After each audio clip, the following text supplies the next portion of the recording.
सीतापुर के कविता प्रेमी लोगों को जानता हूं। और यहाँ महाराजा है, एक शेर मुझे याद आता है कि किसी को होता नहीं उनके कद का अंदाजा, वो आसमां है मगर सर झुका के चलते। और आज हमने महल के अंदर हम सब कवियों ने जो उनका संग्रह देखा, विभिन्न प्रकार के अफ्रीका से आए तमाम जानवर आप लोगों ने देखे ही होंगे। ये विरासत संभाल के रखना बहुत कम लोगों को आता है।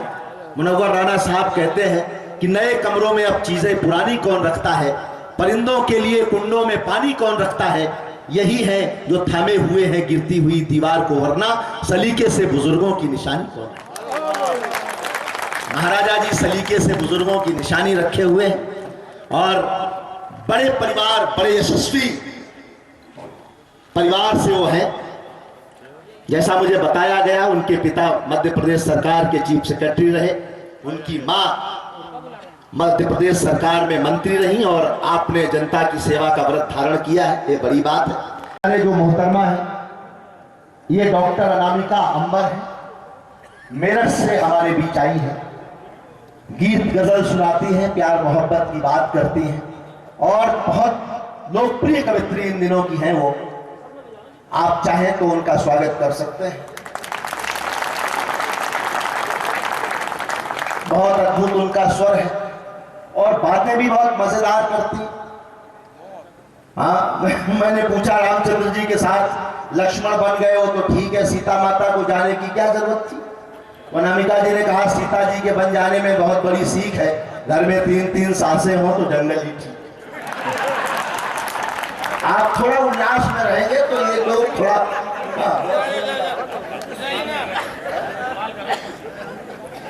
ये हमारे विनीत चौहान हैं, अलवर राजस्थान की माटी से, हल्दी घाटी की माटी से आए हैं। महाराणा प्रताप के स्टेट की फोटो स्टेट, ओजस्वी स्वर है उनका और वो भी शिकार के शौकीन है, लेकिन शब्दों के बाण चलाते हैं, आपके दिलों में उतर जाते हैं।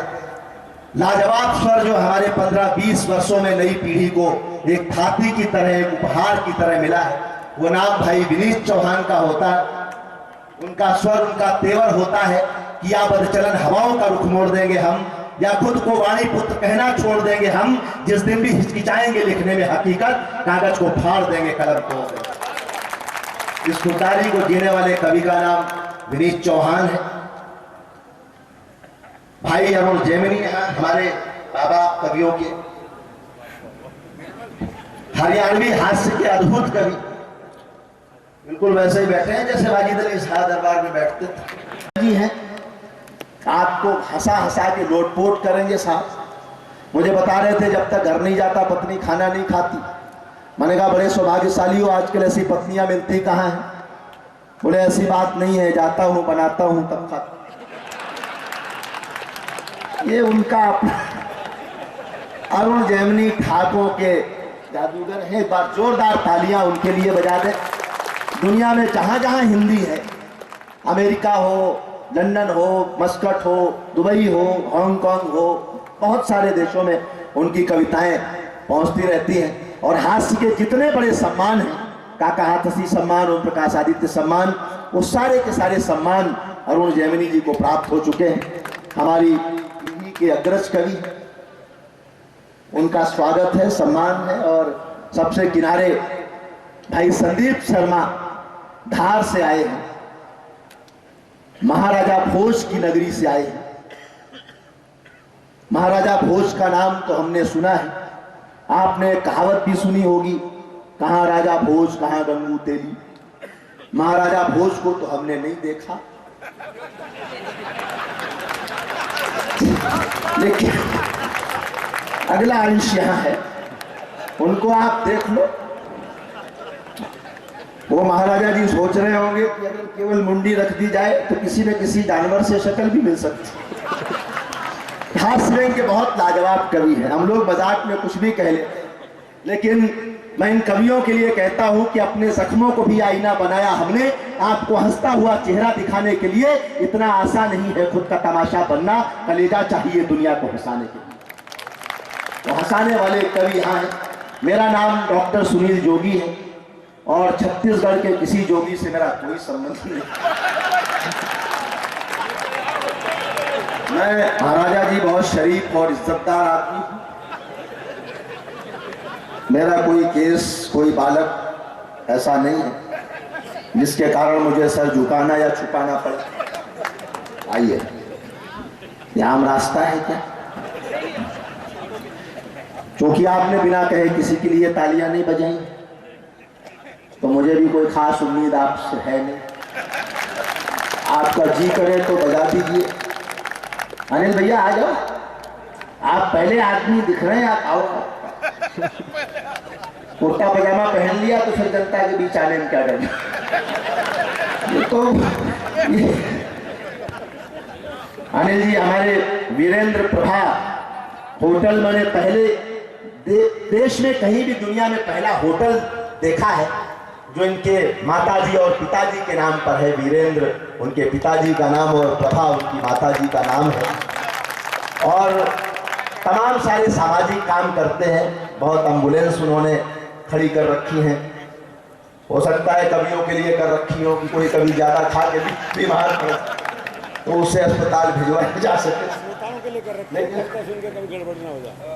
आइए, मैं फिर कहता हूँ कवियों के साथ आप रहें, क्योंकि ये वाणी के राजदूत ना तेरा मेरा करते हैं, सूरज बनकर अंधियारों के बीच सवेरा करते हैं, दिल में खुशियां होठों पर मुस्कान बिखेरा करते हैं। ऐसे कवियों के दिल में भगवान बसेरा। की कलम देती है हाथों में, वो भावों को जगाती है, वही गीतों में, गजलों में, सुरों में गुनगुनाती है। बिना आशीष के उसके कोई कुछ लिख नहीं सकता। वही गीता रचाती है, वही मानस रचाती है। उस माँ की पूजा हो।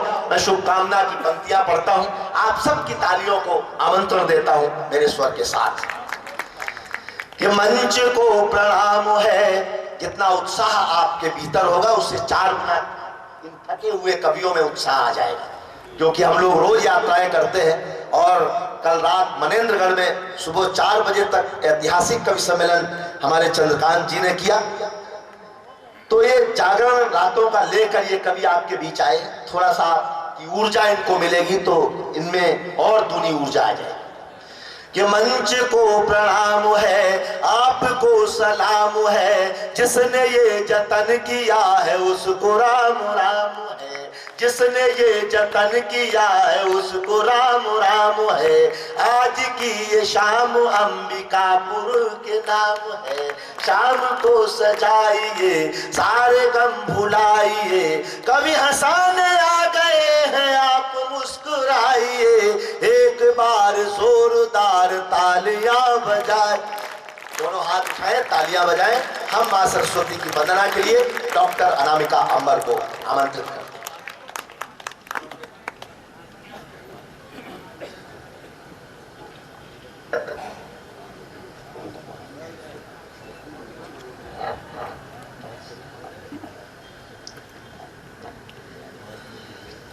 चंदन सा आदर, कुमकुम सी आस्था, पुष्प सा प्रेम और शब्दों का समर्पण लेकर माँ वीणा पाणी को नमन करती हूँ। आप सभी को बहुत बहुत प्रणाम करती हूँ। मंच पर आसीन सभी कवियों को प्रणाम करती हूँ। कार्यक्रम प्रारंभ हो उससे पहले हम सभी मिलकर माँ वीणा पाणी की वंदना करेंगे, उनका आवाहन करेंगे ताकि ये कार्यक्रम हम प्रारंभ कर सकें। उनकी अनुमति लेंगे। मेरे शब्द और आपके भाव दोनों मिलकर माँ वीणा पाणी की वंदना करेंगे। थोड़ी देर के लिए सारी बातें भूलकर आप मेरे साथ हो लीजिए। इस पूजा में सम्मिलित हो मैं प्रारंभ करती हूँ। सुनिए। शब्दों में खनक, वाणी में झनकार दे दो माँ। शब्दों में खनक, वाणी में झनकार दे दो माँ। शब्दों में खनक, वाणी में झनकार दे दो माँ। सबको दिया है मुझको अपना प्यार दे दो माँ। ये मन हो शांत, मुझको सद्विचार दे दो माँ। ये मन हो शांत, मुझको सद्विचार दे दो माँ। सबको दिया है मुझको अपना प्यार दे दो माँ। खनक। तुम सुर स्वरों की देह हो, सृष्टि की प्राण हो। तुम सुर स्वरों की देह हो, सृष्टि की प्राण हो। सरगम है तुमसे तुम ही बांसुरी की तान हो। सरगम है तुमसे तुम ही बांसुरी की तान हो। इस कंठ को स्वरों का अधिकार दे दो माँ। इस कंठ को स्वरों का अधिकार दे दो माँ। सबको दिया है मुझको अपना प्यार दे दो माँ। शब्दों में खनक, शब्दों में खनक, वाणी में झनकार दे दो माँ। सबको दिया है मुझको अपना प्यार दे दो माँ। शब्दों में खनक। जितने कलाकार साहित्यकार यहाँ बैठे हैं, माँ वीणा पाणी से उनकी तरफ से प्रार्थना करती हूँ, मिल जाए मुझे वो कलम जो सच कहे सदा। मिल जाए मुझे वो कलम जो सच कहे सदा। भावों को मिले नेह समर्पण की संपदा। भावों को मिले नेह समर्पण की संपदा। अपनी वीणा का मुझको भी एक तार दे दो माँ। अपनी वीणा का मुझको भी एक तार दे दो माँ। सबको दिया है मुझको अपना प्यार दे दो माँ। शब्दों में खनक, शब्दों में खनक, वाणी में झनकार दे दो माँ। ये मन हो शांत, मुझको सद्विचार दे दो माँ। सबको दिया है मुझको अपना प्यार दे दो माँ। 2-3 बजे तक विधायक जी और आपका जी लगा रहेगा। आपको अच्छा लगेगा, आप मंच की तरफ देखेंगे तो भी अच्छा लगेगा। कविता ना सुनना चाहे तो भी अच्छा लगेगा। आपको अच्छा लगना चाहिए, तो अच्छा लगने का सारा प्रबंध यहाँ है। आप उल्लास में रहेंगे, ये मेरा वादा है। लेकिन आप बैठेंगे। होता क्या है महाराजा जी, बड़ी गलत परंपरा बन गई। लोग कवियों को ज्यादा देर राजनेता सुनना नहीं चाहते, उद्घाटन करके चले जाते। तो हमने दिल्ली में एक पैमाना बना रखा है, सिस्टम। जो राजनेता आए उद्घाटन करके चला जाए, इसका मतलब कि उसके भीतर कहीं ना कहीं खोट है। कवि का सामना करने की हिम्मत है नहीं। विधायक जी जो 25% कवि सम्मेलन सुन के जाए, इसका मतलब 25% ईमानदार। 50% सुन के जाए, 50% ईमानदार। अभी आपको तय करना है कि आप कितना सुनकर जाएं। मेरा इसमें कोई योगदान नहीं। वैसे ये नियम दिल्ली के नेताओं पर लागू होता है। छत्तीसगढ़ का मुझे पता है, सब अच्छे ही लोग हैं। जितने लोग भी मिलते हैं कविता की महफिल में आते हैं, वो अच्छे ही होते हैं। मैं प्रारंभ करना चाहता हूं। राजनीति के अलग अलग पार्टियों के लोग बैठे होंगे, मुझे लगता है भाजपा के लोग भी हैं, कांग्रेस के लोग भी हैं। हमारे यहाँ उत्तर प्रदेश का मैं रहने वाला हूं। आप तक बहन जी की सरकार थी, अब वो नहीं रही। तो हाँ, रंग बदलते रहते हैं। अब बाबा आप क्यों बोल रहे हो इतनी रात? आपका काम जो है सुनने का, ताली बजाने का, बोलने से ऐसा लगता है जैसे आप भी चुनाव लड़ना चाहते हैं। वो तो जिनको बोलना था वो नहीं बोले, जिनका काम भाषण देना। और आप थोड़ा संयम रखें इस उम्र में, हालांकि संयम रहता नहीं, कंट्रोल करना बहुत मुश्किल होता है। कोशिश करें, कोशिश करें। नहीं तो कवियों के सामने नहीं बोले, आप आनंद लें। क्यों? ये बोलने का काम आज की शाम हमें दिया है। आप जितना आनंद ले सके अच्छा है। सुनो कांग्रेसी भाई, 2 बच्चों के सिवा सोनिया जी ने क्या दिया? योगदान पे चर्चा हो रही है। इतना बड़ा त्याग किया, इतना काम किया, प्रधानमंत्री का पद ठुकरा दिया, उसकी चर्चा ना हो रही। विकास से मतलब ही नहीं। अगली पंक्ति आपको आनंद देगी कि बोला एक भारी भाई, सुनो कांग्रेसी भाई, 2 बच्चों के सिवा सोनिया जी ने क्या दिया है? कांग्रेसी बोला ज्यादा बकबक मत करो, आपके अटल जी ने तो ये भी नहीं किया। क्या करो? क्या करेगा चांद इसमें, क्या करेगा चांद। ये बहस का स्तर हो गया। क्या करे साहब, हंसी वो वरदान है जो ईश्वर ने सिर्फ इंसान को दिया है। संसार का हर प्राणी रो सकता है, आंसुओं का समंदर बहा सकता है, मगर सिर्फ इंसान है जो हंस सकता है, मुस्कुरा सकता है। आपने कभी किसी जानवर को हंसते हुए नहीं देखा होगा कि कोई भैंस मुस्कुराती हुई आपकी ओर चली आ रही है। अगर कोई जानवर हंसता हुआ दिखाई दे जाए तो ये समझ लेना चाहिए कि वो धीरे धीरे इंसान होता जा रहा है। शर्मा धार से आए और बहुत अद्भुत हास्य के कवि। मैं घर गया पिछले दिनों, बच्चा बाहर खेल रहा था, अंदर धूमधाम की आवाजें आ रही थी। मैंने उससे पूछा, मैंने कहा बेटे पिताजी घर में हैं क्या? बोला हाँ अंकल है। मैंने कहा आवाजें कैसी आ रही है? बोले कुछ नहीं अंकल, मम्मी कपड़े कूट रही। मैंने कहा कपड़ों से तो ऐसी आवाजें नहीं आती। वो बोला हो सकता है कपड़ों में पिताजी। तालियां एक बार जोरदार बजा दे। हास्य व्यंग के लाजवाब कवि भाई संदीप शर्मा का पार्थिव शरीर उठना चाहता है। सुना दो। अच्छा, ये माइक वाइक हटाना, इसके सामने ये सब करना चाहिए। इससे इंप्रेशन बनता है कि अब कोई ढंग का आदमी खड़ा हुआ है।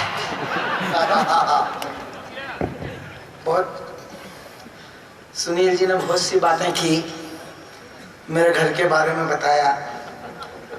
बुरा लगा क्या? अच्छा, बुरा तुमको लगा? घर तुम्हारा था बॉस। जरा चुप हो जाओ। कवि सम्मेलन में वही लोग बोलते हैं जो अपनी लुगाई के सामने घर में नहीं बोल पाते।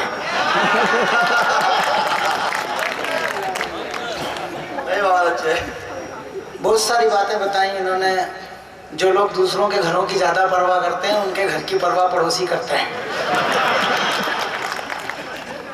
जमाने भर की बातें बताई सुनील जी ने कि वो सोनिया जी ने 2 बच्चों के सिवा क्या दिया है, अटल जी ने तो वो भी नहीं दिया है, वो भाजपा, वो उसको बोल दिया कांग्रेसी, उसके पास एक भाजपा। अटल जी ने जो कुछ नहीं दिया है वो सिर्फ वो लोग समझते हैं ये बात कि अटल जी ने कुछ नहीं दिया है। बात समझ जाओ तो मुझे चालू कर देना। जो ये कहते हैं कि अटल जी ने कुछ नहीं दिया है इस देश को, सोनिया जी ने सिर्फ 2 बच्चे दिए, अटल जी ने वो भी नहीं दिया है, ये वो लोग हैं जो गुप्त दान को दान नहीं समझते हैं।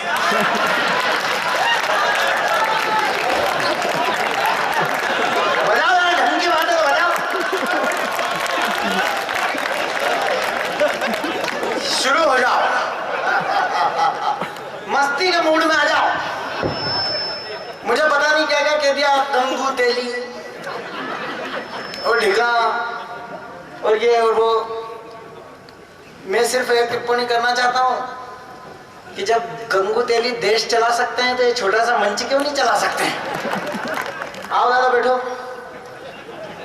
आप तो समय पे ही आए हो, हम ही थोड़ा जल्दी शुरू हो गए। आ जाओ। बहुत अच्छी अच्छी बातें हुई। मैं बहुत कॉन्फिडेंस का कवि हूं। इन्होंने कहा कि साहब वो आईपीएल का मोह छोड़ के बैठे हैं, आईपीएल का मोह छोड़ के बैठे हैं। आईपीएल का मोह छोड़ के बैठे हैं इतनी बड़ी बात नहीं है सुनील जी, इनके लिए तालियां आप बजाओ। ये चेयर लीडर्स का मोह छोड़ के बैठे हैं। थोड़ी देर के लिए आप अपने आप को चेयर लीडर ही समझो। वो ऐसी होती है, मतलब उनको किसी चीज से लेना देना नहीं है। चौका लग रहा है तो नाचना है, छक्का लग रहा है तो नाचना है, साले आउट हो गए तो नाचना है। तो इस मंच से जो भी हो आपको नाचना है बस। और बहुत कहा तालियां बजाओ, हाथ उठाओ, पैर उठाओ। मैं कुछ भी नहीं कहूंगा क्योंकि मेरा बहुत स्पष्ट सा मानना है, माल ढंग का होगा तो बिकी जाएगा, फोकट में विज्ञापन करने की जरूरत नहीं। आनंद लो। मेरी किस्मत में इस कवि सम्मेलन के 30% श्रोता आए, धीरे धीरे बढ़ने वाला है, अभी 70% घर में। आनंद लो आप तो बस। और मतलब ऐसी तालियां वालियां बजाते रहना कि उनको लगे साला कि जो मतलब कवि सम्मेलन का मेन आदमी था वो तो पहले ही निपट गया, अपन घाटे में आ गए। मस्ती लेना, टेंशन नहीं लेना। मैं बहुत कॉन्फिडेंस का कवि हूँ, बहुत कॉन्फिडेंस से काम करता हूँ, ब्राह्मण का बेटा हूँ। इतने कॉन्फिडेंस से काम करता हूँ कि अगर पूरे कॉन्फिडेंस से किसी जिंदे आदमी का श्राद्ध कर दूं तो भगवान की कसम अगले दिन मरा हुआ मिलता है। और मेरी कविताओं में जो लोग तालियां नहीं बजाते हैं उनके अक्सर कर दिया करता हूँ। स्टार्ट। कॉन्फिडेंस होना चाहिए, बाकी कुछ भी नहीं है सर। आदरणीय विधायक महोदय महाराजा साहब के बारे में बहुत सारी बातें कही। मैं आपको और आपकी पार्टी को बहुत बधाइयां देता हूं, बहुत बहुत बधाइयां आपको। वो आप लोग जो सदन में और बाहर करते हुए नहीं पकड़े गए, वो बेचारे दूसरे वाले देखते हुए पकड़ा गए। अपना करते हुए नहीं पकड़ाए।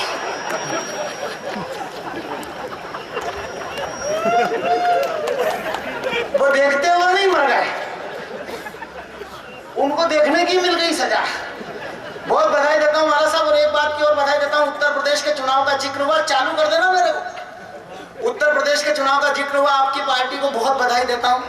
आप सोचेंगे कि मतलब ये हालत रही तो फिर भी बधाई क्यों, लेकिन बधाई इसलिए महाराज साहब कि आपकी पार्टी का भले खेत बिक गया, आपने बीजेपी का खलिहान नहीं बचने दिया।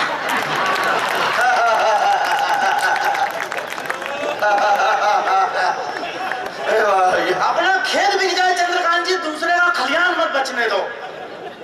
कोई आदमी होता है कॉन्फिडेंस, कॉन्फिडेंस होना चाहिए, बाकी कोई नहीं है। वो मेरी नौकरी लग गई मुर्गी खाने। मुर्गियों ने अंडे देना बंद कर दिया, मुर्गियों ने अंडे देना बंद कर दिया। वो मालिक ने बुलाया, बोले संदीप जी आपकी नौकरी लगी, मुर्गियों ने अंडे देना बंद कर दिया, ये क्या चक्कर है? मेरा दिमाग खराब, मैंने कॉन्फिडेंस, सब मुर्गियों की मीटिंग बुलाई। मैंने कहा ये मुर्गियों कल से सब 2-2 अंडे देना, 2-2 अंडे। अगले दिन सुबह देखा हर मुर्गी के नीचे 2 अंडे, हर मुर्गी के नीचे 2 अंडे, हर मुर्गी के नीचे 2, एक के नीचे एक। मैंने उसको पकड़ा, मैंने कहा क्यों रे मुर्गी, सबको कहा था ना कॉन्फिडेंस, सबको कहा था सब 2-2 अंडे देना है, तेरे नीचे एक कैसे? बोला शर्मा जी आपके कहने से एक भी दे दिया, वरना मैं तो मुर्गा हूं। आप भी हंसो यार भाई साहब, आपको क्या टेंशन है? जब आ ही गए हैं अपन, और हंसने से आप हंसोगे तो लोगों को ये इंप्रेशन जाएगा कि अपने को भले ही कुर्सी मिल गई पर अपनी अक्ल बाकी है। हंसते रहो, मस्ती के मूड में रहना, कोई नहीं, कॉन्फिडेंस होना चाहिए। हाँ फोटो खींचो, ये तो शहर के दिन काम आए। जब ये व्यक्ति काम नहीं आए तब मेरा फोटो लगा देना। अब अच्छा वाला खींच लो पेपर में देने का, कुछ भी नहीं होता है फोटो वोटो खींचना। ये संदीप तुम्हारी गलतफहमी, अलग एंगल से अनामिका खींच रहा, वो आप न खींच रहा। दुर्भाग्यशाली है, केवल फोटो खींच रहा।